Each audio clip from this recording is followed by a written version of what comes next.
Good evening everybody. Basic physics में हम आज कुछ नई डेफिनेशंस और बेसिक नॉलेज पढ़ेंगे। उसमें सबसे पहले है कैपेसिटर। कैपेसिटर आमतौर पे हमने सबने देखा हुआ है घर में, जैसे हमारे घर में ट्यूबलाइट होती है, ट्यूब रॉड, ट्यूबलाइट जिसको कहते हैं। तो ट्यूबलाइट में एक तो फट्टी होती है जो फ्रेम कहलाता है, और एक रॉड कहलाती है जो लंबी सी गोल रॉड होती है, ट्यूबलाइट जिसको कहा जाता है, वो रॉड होती है। और एक होती है चोक जो चौरस होती है और फट्टी के ऊपर लगी होती है, और एक होता है स्टार्टर। तो जो स्टार्टर होता है उसका काम होता है कि शुरू में वो लाइट को, करंट को अपने अंदर स्टोर कर लेता है, क्योंकि ट्यूबलाइट को स्टार्ट करने के लिए ज़्यादा वोल्टेज, ज़्यादा करंट की आवश्यकता होती है। तो वो स्टोर करके एकदम उसको रिलीज करता है, उससे हमारी ट्यूबलाइट जलती है, शुरुआत होती है। उसके बाद चाहे उस स्टार्टर को हम उस कंप्लीट सेट में से निकाल लें तो भी वो ट्यूबलाइट जलती रहती है। तो यानी कि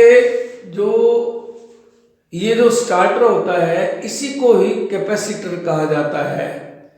कैपेसिटर का मतलब होता है जिसमें किसी चीज को स्टोर करने की क्षमता हो, उसको कैपेसिटर कहा जाता है। और आम भाषा में अपने घरों में जो ट्यूबलाइट के अंदर, क्योंकि हम उस कैपेसिटर को एज ए स्टार्टर काम में लेते हैं, यानी कि ट्यूबलाइट को स्टार्ट करने के लिए उसका उपयोग किया जाता है, तो इसलिए उसको स्टार्टर भी कहते हैं, और ये फिजिक्स की लैंग्वेज में उसको कैपेसिटर भी कहा जाता है। तो कैपेसिटर और स्टार्टर एक ही बात है। या मैंने एक ये छोटा सा डायग्राम बनाया है, ये स्टार्टर या कैपेसिटर का है।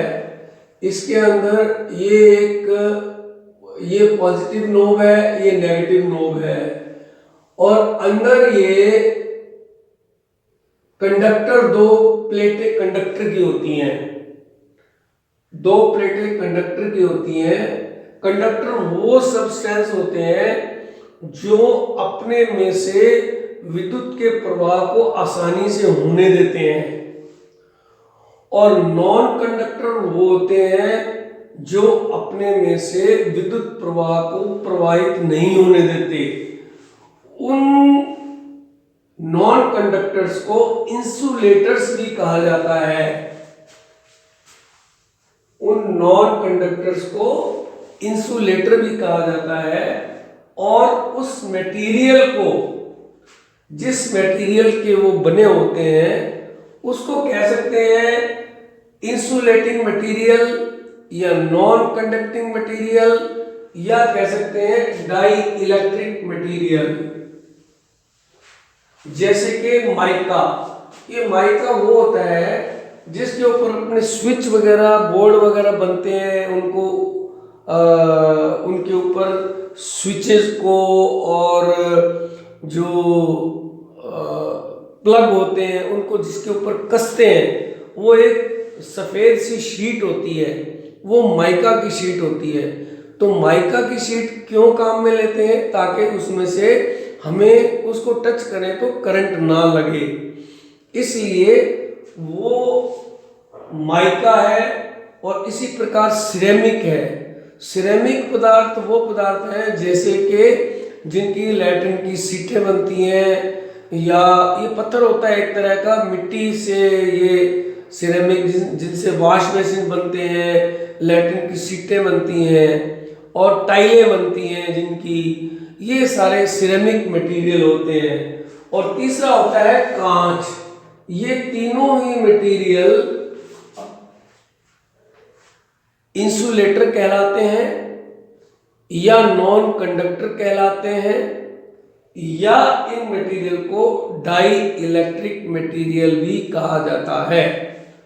तो अगर अपने स्टार्टर या कैपेसिटर की बनावट देखें तो इसके अंदर ऊपर दो नोब होती हैं, एक पॉजिटिव नोब होती है, एक नेगेटिव नोब होती है, और अंदर में दो कंडक्टर मटेरियल की दो प्लेटें होती हैं। कंडक्टर मटेरियल की दो प्लेटें होती हैं। इन दोनों प्लेटों को आपस से सेपरेट रखने के लिए माइका, सिरेमिक या ग्लास इसका इस्तेमाल किया जाता है, ताकि दोनों पॉजिटिव और नेगेटिव आपस में भिड़े नहीं। तो बाहर से ये प्लास्टिक का कवर भी होता है, कई बार एल्यूमिनियम का कवर भी होता है। तो इस प्रकार जब इसमें से विद्युत प्रवाहित होती है तो इसको एक नाम और भी देते हैं, कंडेंसर भी कहते हैं। ये कंडेंस करके रखता है। स्टार्टर इसलिए कहते हैं कि ट्यूबलाइट को स्टार्ट करता है। कैपेसिटर इसलिए कहते हैं कि इसकी कैपेसिटी होती है, इसकी क्षमता होती है विद्युत को स्टोर करने की। और इस प्रकार से ये स्टार्टर भी कहलाता है और कैपेसिटर भी कहलाता है और कंडेंसर भी कहलाता है। एक वर्ड और है कंडेंसर, CONDENSER।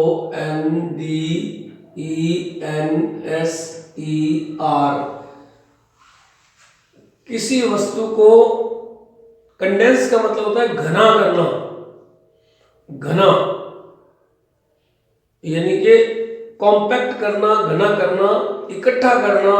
तो ये विद्युत को कुछ समय के लिए, कुछ क्षणों के लिए कंडेंस कर लेता है, और जब ट्यूबलाइट स्टार्ट करनी होती है, जैसे स्विच ऑन करते हैं तो ये पूरी की पूरी एनर्जी, इलेक्ट्रिकल एनर्जी रिलीज करता है, उससे हमारी ट्यूबलाइट स्टार्ट हो जाती है।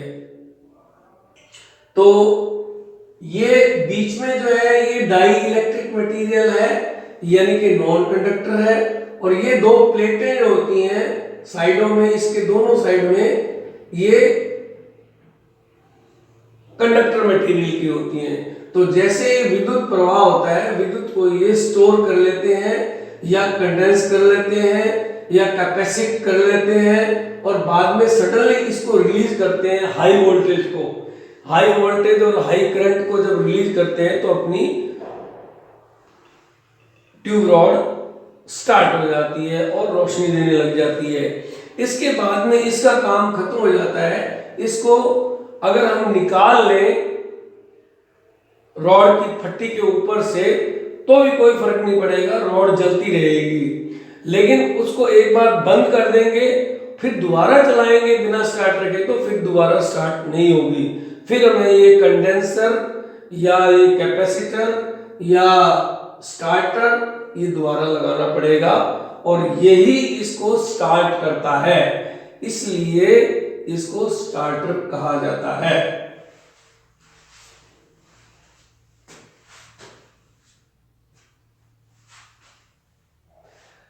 अब एक वर्ड और है बेसिक फिजिक्स का, कैपेसिटेंस, यानी ये तो कैपेसिटर हो गया। इस कैपेसिटर में कितनी क्षमता कितनी है, कितने करंट को, वोल्ट को स्टोर करने की क्षमता है, उसको कैपेसिटेंस कहा जाता है। Capacitance, storage ability of the conductor, यानी कि इस कैपेसिटर में कितनी इलेक्ट्रिसिटी, कितनी विद्युत हम सुरक्षित रख सकते हैं, इसकी कैपेसिटी कितनी है, वही इसकी कैपेसिटेंस कहलाती है। Storage ability of the conductor, किसी भी कंडक्टर की विद्युत को अपने अंदर समाने की क्षमता, उस कंडक्टर में कितनी विद्युत समा सकती है, उस क्षमता को कैपेसिटेंस कहा जाता है। अब कैपेसिटेंस किसके ऊपर डिपेंड करती है? कैपेसिटेंस की डिपेंडेंसी जो है वो चार्ज पे डिपेंड करती है। अगर हैवी करंट है, इलेक्ट्रिक चार्ज हैवी है तो ज्यादा कैपेसिटी करेगा, और ये कैपेसिटेंस है storage ability, it is directly proportional to Q upon volt, जहां पे Q तो इलेक्ट्रिक चार्ज है और नीचे वाला ये वोल्ट है। तो डायरेक्टली प्रोपोर्शनल तो है चार्ज के और इनवर्सली प्रोपोर्शनल है वोल्ट के। ये कैपेसिटेंस हो गया। अब मैग्नेटिज्म क्या होता है? जैसे मैग्नेट होता है चुंबक, और मैग्नेटिज्म क्या होता है? चुंबकीय शक्ति। चुंबकीय शक्ति को मैग्नेटिज्म कहते हैं। ये प्रॉपर्टी ऑफ मैग्नेट है। प्रॉपर्टी ऑफ मैग्नेट, चुंबकीय शक्ति जो मैग्नेट की चुंबक की एक प्रॉपर्टी है, एक उसकी विशेषता है, उसी को मैग्नेटिज्म कहा जाता है। मैग्नेट शब्द से बना है मैग्नेटिज्म, चुंबक से बना है चुंबकीय शक्ति। मैग्नेट का मतलब चुंबक और मैग्नेटिज्म का मतलब चुंबकीय या चुंबकीय शक्ति। अब ये जो मैग्नेटिक फील्ड है, जैसे कोई भी मैग्नेट है, यहां मैं मैग्नेट बनाता हूं,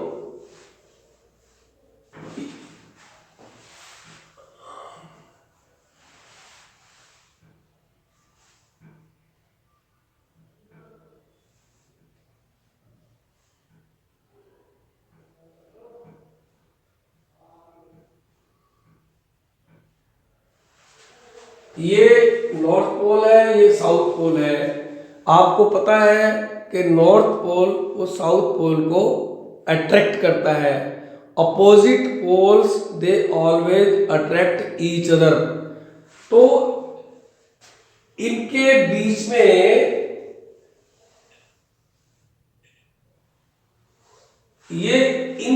में शक्ति, आकर्षण शक्ति, या अगर ऐसे हो तो रिपल्शन की शक्ति, अगर ये भी N है और ये भी N है तो ये एक दूसरे को दूर करने की कोशिश करेंगे, ये दोनों एक दूसरे को अट्रैक्ट करने की कोशिश करेंगे। तो ये जो दोनों के बीच में, नॉर्थ पोल और साउथ पोल के बीच में शक्ति जो है, चुंबकीय शक्ति जो है, वो किन चीजों पे डिपेंड करती है, ये आपको पढ़ना है। प्रॉपर्टीज ऑफ मैग्नेटिक लाइंस, ये आपको पढ़ना है कि ये लाइंस की क्या विशेषता है, क्या उपयोगिता है, इसकी प्रॉपर्टीज क्या है। तो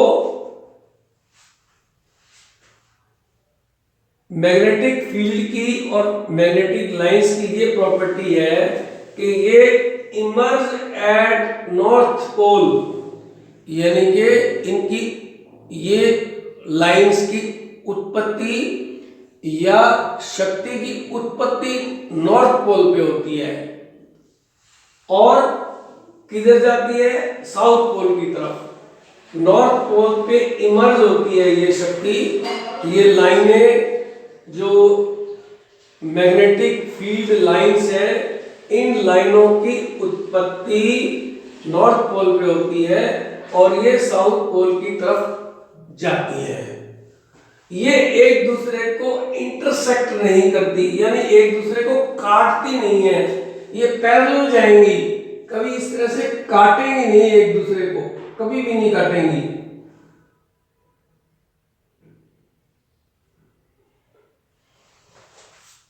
एक दूसरे को ऐसे काटेंगी नहीं, सीधी जाएंगी, एक दूसरे के पैरेलल जाएंगी, समानांतर जाएंगी। तो एक प्रॉपर्टी ये है कि ये नॉर्थ पोल से साउथ पोल की तरफ जाती है। दूसरी प्रॉपर्टी ये है कि इंटरसेक्ट नहीं करती है, काटती नहीं है। इंटरसेक्ट का मतलब है काटना। और तीसरी बात क्या है, closer the lines stronger is the field. यानी ये लाइनें जितनी ज्यादा होंगी उतना चुंबकीय शक्ति स्ट्रेंथ ज्यादा होगी। फील्ड उतना ही स्ट्रॉन्ग होगा जितनी लाइनें ये आसपास होंगी। यानी कि जितनी ज्यादा लाइनें होंगी, जितनी ज्यादा लाइनें होंगी उतना फील्ड जो है वो आकर्षण जो है वो स्ट्रॉन्ग होगा, मजबूत होगा। और एक एरिया के अंदर जितनी ज्यादा लाइनें होंगी,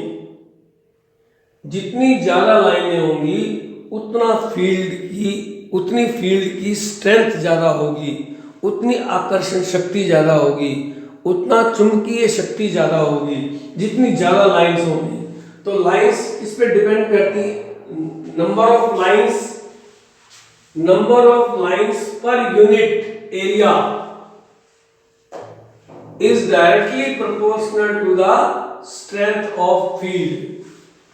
ये वही बात है जो मैं अभी बता चुका हूं कि number of lines per unit area, एक गिवन एरिया के अंदर, एक निश्चित एरिया के अंदर मान लो 10 लाइनें हैं और उसका फील्ड की स्ट्रेंथ है वो भी 10 है। तो जैसे नंबर ऑफ लाइंस उस एरिया में बढ़ाते जाएंगे, 10 से 11 कर दी, 12 कर दी, 13 कर दी, 14 कर दी, उसी प्रोपोर्शन में फील्ड की स्ट्रेंथ भी बढ़ती जाएगी, चुंबकीय शक्ति भी बढ़ती जाएगी। जैसे जैसे लाइंस बढ़ेंगी वैसे वैसे फील्ड स्ट्रेंथ बढ़ती जाएगी। अब इससे संबंधित एक लॉ बनाया है कूलम्स ने, उसको कहते हैं कूलम्स लॉ ऑफ मैग्नेटिज्म।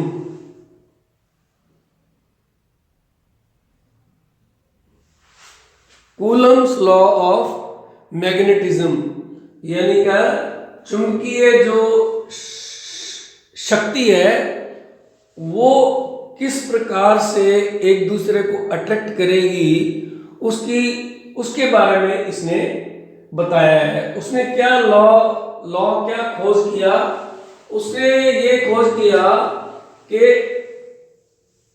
जो दो ये पोल्स हैं, ये वही पोल्स मैंने यहां बनाए हैं, एक नॉर्थ पोल है, एक साउथ पोल है, ये मैग्नेट है, ये इसको हम M1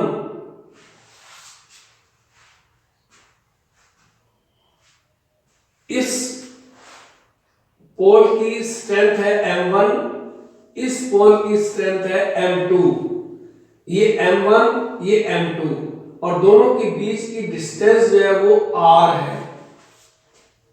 तो ये कूलम्स लॉ इसको एक्सप्लेन करेगा कि कूलम्स लॉ में क्या बताया गया है, कैसे एक दूसरे को इनकी स्ट्रेंथ प्रभावित करती है। तो कैसे प्रभावित करती है, दोनों के बीच में फोर्स ऑफ अट्रैक्शन और रिपल्सन, ये मैंने पहले आपको बताया हुआ है कि अगर सेम होंगे तो रिपल्स करेंगे, एक दूसरे को दूर भगाएंगे, और अगर अपोजिट होंगे पोल्स, ये नॉर्थ है, ये एक दूसरे को अट्रैक्ट करेंगे। तो F is the force of attraction और रिपल्सन। ये F जो है ये फोर्स ऑफ अट्रैक्शन है या रिपल्सन है, या एक दूसरे को खींच रहे हैं या एक दूसरे को दूर कर रहे हैं। तो ये जो शक्ति है इसको कैसे कैलकुलेट करेंगे अपने, हमारे पास दो ये है, इसकी स्ट्रेंथ हमें ज्ञात है कि इसमें कितनी पावर है, इसकी पावर हमें ज्ञात है इसमें कितनी पावर है, अब दोनों एक दूसरे को अट्रैक्ट कर रहे हैं, वो किस पावर से अट्रैक्ट कर रहे हैं? दोनों में अलग अलग पावर है, दोनों एक दूसरे को अट्रैक्ट कर रहे हैं। अट्रैक्ट करने की क्या पावर है, उसको कैसे निकालेंगे हम? तो उसको फोर्स कहते हैं, जो एक दूसरे को खींचते हैं। उस फोर्स, वो फोर्स ऑफ अट्रैक्शन भी हो सकता है और फोर्स ऑफ रिपल्शन भी हो सकता है। अगर ये चीज पे अप्लाई करेंगे तो फोर्स ऑफ रिपल्शन होगा, और ये चीज पे अप्लाई करेंगे तो फोर्स ऑफ अट्रैक्शन होगा। यहां पे ये साउथ और नॉर्थ दोनों अलग अलग हैं, इसलिए एक दूसरे को अट्रैक्ट कर रहे हैं। तो फोर्स ऑफ अट्रैक्शन किस पे डिपेंड करेगा? Mu 0 m1 m2। म्यू एक कांस्टेंट है permissibility of the medium, permeability of the medium, यानी इन दोनों के बीच में मीडियम क्या है उस पर डिपेंड करेगा। डिस्टेंस तो मैटर करेगी, लेकिन दोनों के बीच में हवा का कैसा मीडियम है, डेंस हवा है, छिछली है, गहरी है, तो उस पे ये मैग्नेट का जो अट्रैक्शन फोर्स है ये एक डिपेंड करेगा। तो ये तो हो गया परमेबिलिटी ऑफ मीडियम। और M1 जैसा कि मैंने बताया है strength of S pole, M2 strength of N pole, और नीचे जो है डिस्टेंस R स्क्वायर, R है डिस्टेंस और इसके स्क्वायर को R स्क्वायर कहा जाता है। तो M1 M2 आर कांस्टेंट और mu is permeability of medium और R इज डिस्टेंस। तो ये हो गया अपना कूलॉम्स लॉ ऑफ मैग्नेटिज्म। अब आता है इलेक्ट्रोमैग्नेट। अब ये जो स्टैटिक, जो स्थिर मैग्नेट है, इसके बारे में हमें पहले से मालूम है, हमने छोटी क्लासेस में पढ़ा हुआ है कि कोई भी मैग्नेट होता है उसके दो पोल होते हैं, एक नॉर्थ एक साउथ, और नॉर्थ को रिपेल करता है, साउथ को रिपेल करता है, और नॉर्थ साउथ को अट्रैक्ट करता है, साउथ नॉर्थ को अट्रैक्ट करता है। ये हम जानते हैं। ये अपनी चुंबकीय शक्ति कभी खोते नहीं है, इनके अंदर हमेशा चुंबकीय शक्ति बरकरार रहती है। इलेक्ट्रोमैग्नेट में क्या होता है, मैं अभी इलेक्ट्रोमैग्नेट बताता हूं।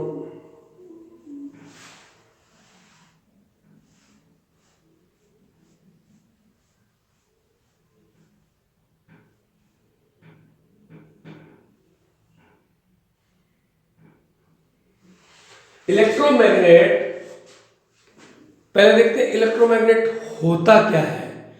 इलेक्ट्रोमैग्नेट यानी कि ऐसा मैग्नेट जिसमें जब विद्युत प्रवाहित होती है तब तो वो मैग्नेट का काम करता है, जब उसमें से विद्युत प्रवाह बंद हो जाता है तो मैग्नेट का काम वो नहीं करता।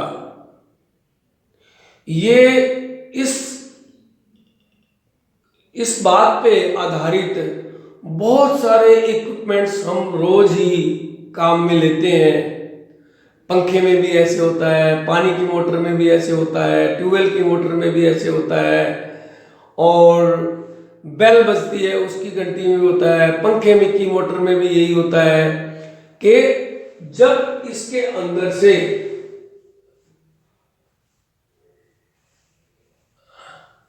जब इस कॉइल के अंदर से विद्युत प्रवाहित होती है तो ये मैग्नेट का रूप बन जाता है। ये अपने आसपास चारों ओर मैग्नेटिक फील्ड बनाता है, उस मैग्नेटिक फील्ड में कोई भी चीज अट्रैक्ट, जो कंडक्टर चीज हो वो अट्रैक्ट हो जाती है, अपनी ओर आकर्षित करता है, क्योंकि ये इसका गुण है चुंबक का, इसमें चुंबकीय गुण आ जाते हैं। कोई भी, ये तार है, सिंपल तार है, कॉइल है ये, इसमें यहां से विद्युत प्रवाह हो रहा है, यहां पे इधर जा रहा है विद्युत, तो इसके अंदर चुंबकीय क्षेत्र पैदा करने की, चुंबकीय लाइंस पैदा करने की क्षमता आ जाती है, जब तक उसमें से करंट बहता है। जब करंट बंद हो जाता है तो अपनी चुंबकीय शक्ति वो खो देती है। इसी को ही इलेक्ट्रोमैग्नेट कहा जाता है।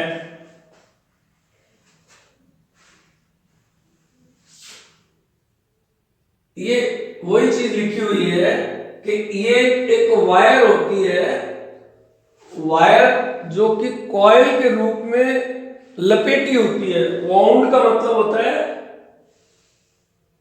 लपेटना, इनटू ए कॉइल, ये कॉइल है, और ये वुंड का मतलब लपेटी हुई है, wound into A coil. It electromagnet क्या होता है? Electromagnet is a wire wound into A coil. एक कॉइल बना के, तार की कॉइल बना के मैग्नेटिक फील्ड को उत्पन्न करना, विद्युत प्रवाहित करके ही इलेक्ट्रोमैग्नेट कहलाता है।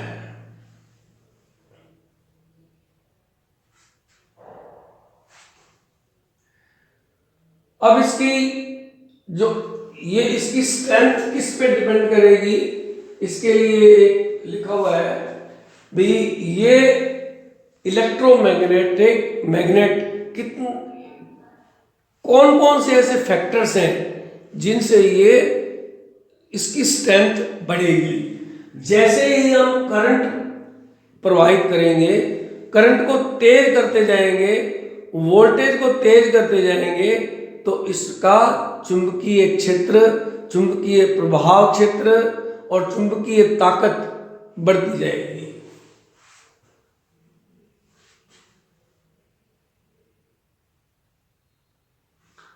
और एक बात और इसमें जो हमारे प्रैक्टिकल डे टू डे मोटरों में काम आती है कि इसकी डायरेक्शन, जो चुंबकीय क्षेत्र की डायरेक्शन है, दिशा है, उसको हम बदल सकते हैं। चुंबकीय क्षेत्र रहेगा, उतना ही स्ट्रांग रहेगा, उतना ही मजबूत रहेगा, उतना ही आसपास चारों ओर फैला हुआ होगा, लेकिन उसकी दिशा को हम बदल सकते हैं। कैसे बदल सकते हैं? इसकी विद्युत जो प्रवाह है उसको उल्टा करके, अगर हम इधर नेगेटिव कर देंगे और इधर पॉजिटिव करेंगे, तो चुंबकीय क्षेत्र की दिशा वो परिवर्तित हो जाएगी, उल्टी हो जाएगी, रिवर्स हो जाएगी। ये शब्द आगे आने वाला है, रिवर्स करंट फ्लो। तो इसको अभी ध्यान रखें कि अगर विद्युत के प्रवाह को हम विपरीत दिशा में कर देंगे, इधर से इधर पॉजिटिव रखेंगे, इधर नेगेटिव रखेंगे, तो इलेक्ट्रोमैग्नेट की चुंबकीय शक्ति की दिशा परिवर्तित हो जाएगी।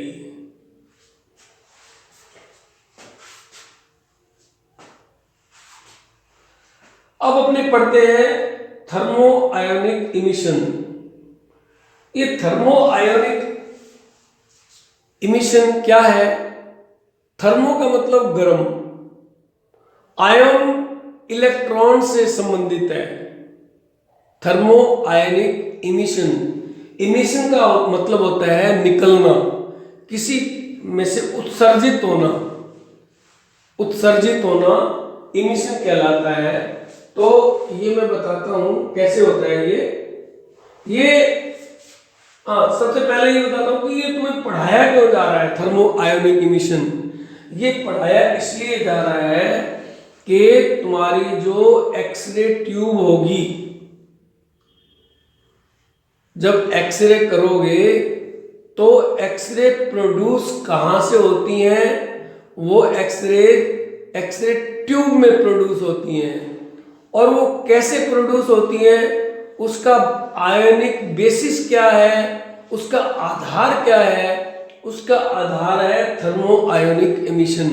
सबसे पहले इसी का ही पता लगाया गया था कि थर्मो आयोनिक एमिशन क्या होता है और इसको अपने डे टू डे लाइफ में क्या इसका उपयोग कर सकते हैं। यहां मैंने दोबारा बताता हूं।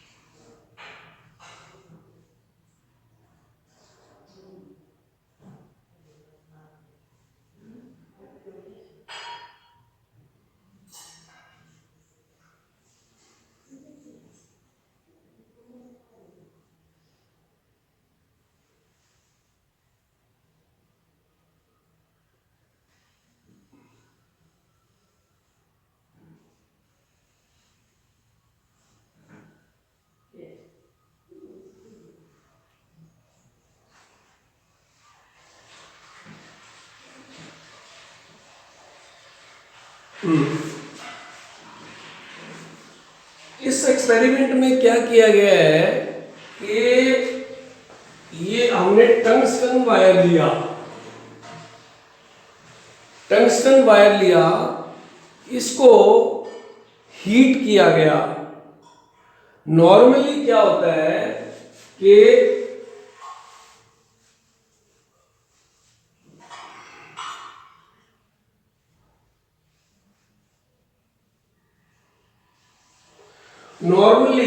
ये होता है एटम का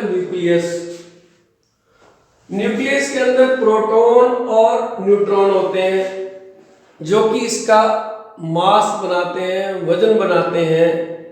आम भाषा में उसको कह सकते हैं कि इसका वेट बनाते हैं। जो एटम का वेट होता है, वजन होता है, उसको केमिस्ट्री की भाषा में मास कहा जाता है, MASS। तो इस मास को बनाने के लिए प्रोटॉन और न्यूट्रॉन होते हैं और इसके चारों ओर इलेक्ट्रॉन्स घूमते रहते हैं। ये शेल्स होती हैं या ऑर्बिट्स होते हैं। ये शेल्स हैं, ऑर्बिट्स हैं, और भी ऑर्बिट होते हैं। तो ये चारों ओर घूमते रहते हैं और ये इधर उधर ऐसे भी घूमते, ऐसे भी तो जंप भी करते हैं हल्के हल्के। लेकिन इस सीमा रेखा को इलेक्ट्रॉन्स इंट्रा एटॉमिक फोर्स होते हैं। ये प्रोटॉन जो है वो पॉजिटिवली चार्ज होते हैं और इलेक्ट्रॉन्स नेगेटिवली चार्ज होते हैं। तो ये जो अंदर प्रोटॉन्स है न्यूक्लियस के अंदर, ये इन इलेक्ट्रॉन्स को इनके ऑर्बिट से बाहर नहीं जाने देते। ये नॉर्मली हर एटम में ऐसा होता है, ये हम पहले भी पढ़ चुके हैं। लेकिन अगर इन इलेक्ट्रॉन्स को किसी प्रकार से एनर्जी मिल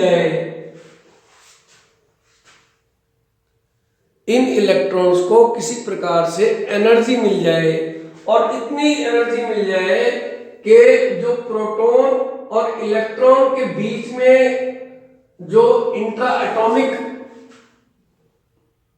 अट्रैक्शन है उससे ज्यादा एनर्जी मिल जाए, तो ये यहां से बाहर जंप कर जाएगा।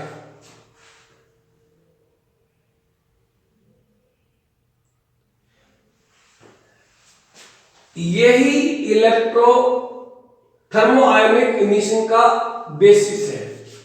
ये यहां पे थर्मोआयोनिक इमिशन क्या है कि ये यहां पे टंगस्टन का फिलामेंट है, यहां बनाया मैंने। टंगस्टन का फिलामेंट है, इसको हम हीट करते हैं। हीट एक प्रकार की एनर्जी है, तो एनर्जी से यहां से इलेक्ट्रॉन निकल के बाहर आ जाएंगे। अब इन इलेक्ट्रॉन्स ये यहां पे इकट्ठे होते रहेंगे। अगर हम इन इलेक्ट्रॉन्स को इधर ले जाना चाहते हैं तो क्या करना पड़ेगा? अगर इन इलेक्ट्रॉन्स को जो इस टंगस्टन के फिलामेंट को गर्म करने से अपने ऑर्बिट में से बाहर आ गए हैं, इलेक्ट्रॉन्स नेगेटिवली चार्ज हैं और अपने ऑर्बिट से बाहर आ गए हैं, तो इनको इधर ले जाने के लिए क्या करना पड़ेगा?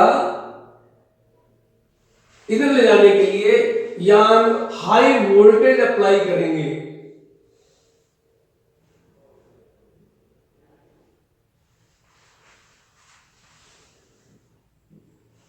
हाई वोल्टेज अप्लाई करेंगे, उससे यहां पे जो वोल्टेज आएगी वो वोल्टेज इन इलेक्ट्रॉन्स को अपनी तरफ अट्रैक्ट कर लेगी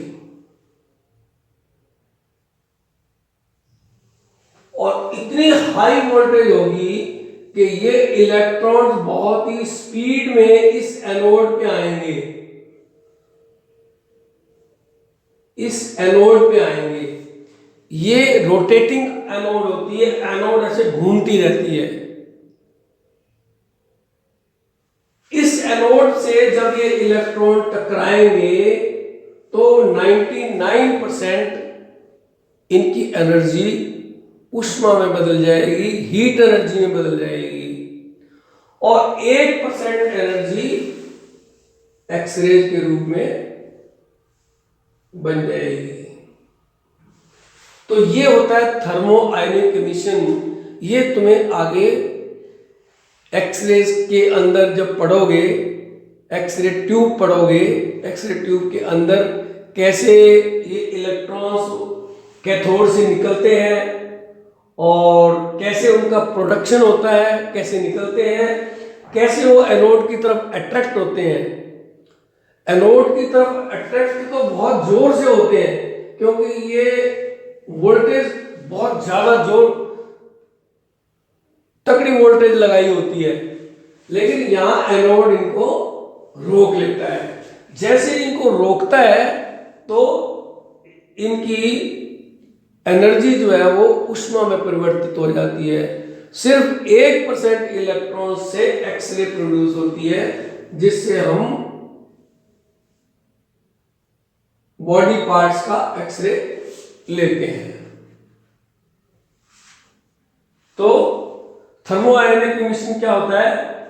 at room temperature free electrons vibrate continuously but unable to leave surface due to intra-atomic forces। ये मैं पहले बता चुका हूं, इंट्रा एटॉमिक फोर्सेस की वजह से ये फ्री इलेक्ट्रॉन्स नॉर्मल टेम्परेचर पे अपनी ऑर्बिट को छोड़ नहीं पाते। जैसे इनको एनर्जी मिलती है ऑर्बिट को छोड़ जाते हैं। तो यहां पे टंगस्टन को हमने गर्म किया, उसमें से ऑर्बिट में से निकल के इलेक्ट्रॉन्स बाहर आ गए। अब ये इन इलेक्ट्रॉन्स को अपने यहां ले जाना है, एनोड के ऊपर स्ट्राइक करना है, तो एक जोरदार पोटेंशियल वोल्टेज अप्लाई करेंगे, करंट प्रोवाइड करेंगे, उससे ये इधर अट्रैक्ट होंगे। ये सारा है thermo ionic emission. Thermo means उष्मा, ionic means electron, emission means उत्सर्जित होना, निकलना। तो इस फिलामेंट से, इसको टंगस्टन के इसको फिलामेंट भी कहते हैं।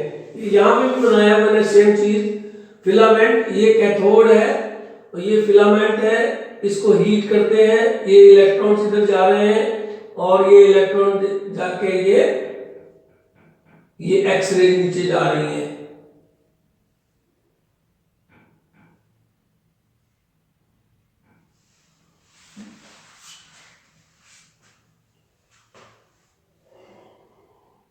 तो ये प्रोसेस जो है, ये वाला प्रोसेस, ये एक्सरे की जो ट्यूब है जिसके अंदर एक्सरे बनती हैं, उस एक्सरे में ये प्रोसेस यूज होता है।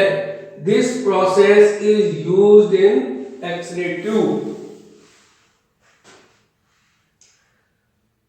अब अपने पढ़ते हैं कि डायोड क्या होती है। डायोड क्या